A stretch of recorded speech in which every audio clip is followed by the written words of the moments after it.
If you haven't seen my previous video, please go watch it, but I'm still on this, okay? So I've made it a little further down 1111 True Crimes video, and I was correct. She's talking about the 4 figures that you see in the back of the body cam footage.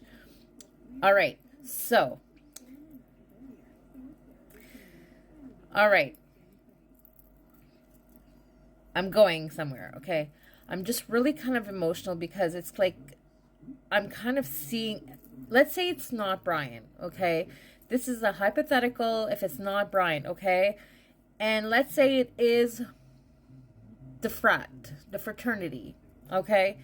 Let's just say, let's hypothetically, this is my opinion, this is what my gut is telling me, but I could be wrong. But I've always felt, like I said, the 3/12/45 timestamp of that scream, and at the same time you see the 4 people walking in the background. I've always said that this was very important, and that's what I just said in the previous video. Now hear me out.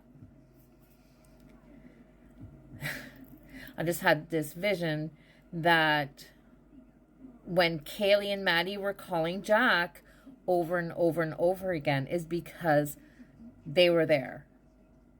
The people were there. They were already there. Okay? And so what happened, and allegedly, and my opinion, I'm just hypothetically, what could have happened is that they were calling Jack nonstop because they were in there. The unalivers were in there. They wanted to get Jack's attention. Why else would Maddie be calling Jack as well? Why else would she be calling Jack? Come on, guys. And so it's 2:50. There was 19 minutes between the last call to Jack and the scream and the figures. Okay? So the scream could have been Dylan. This just popped in my head as to who screamed that would be. Dylan or Bethany, for that matter. It could have been one or the other, because it was a very fast scream. Whether or not it was one of them being unalived, Kaylee or Maddie or whoever, that is a possibility. And then the people left.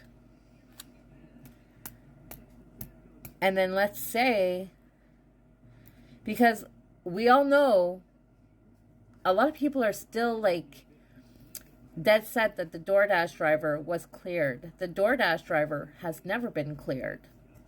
They've never come forward to say who the DoorDash driver was. So unless Brian was the DoorDash driver, but that makes no sense, because how would his DNA get on the sheath? So that's not a possibility. But anyways, I've lost you guys now. But my theory is that the calls to Jack were in fact a sign of help. They needed help. They wanted help. And they couldn't get it. Jack wasn't answering. And whatever happened, happened. That's my recent theory based on what this lady is saying. But again, she's not just saying this, and it's not something I didn't know. I knew about the 4 heads walking by. I knew about what sounds like a scream, and I've always said from the get-go, if you followed my other page, you know that at 3/12/45, I've always felt there was something with that. What do you think?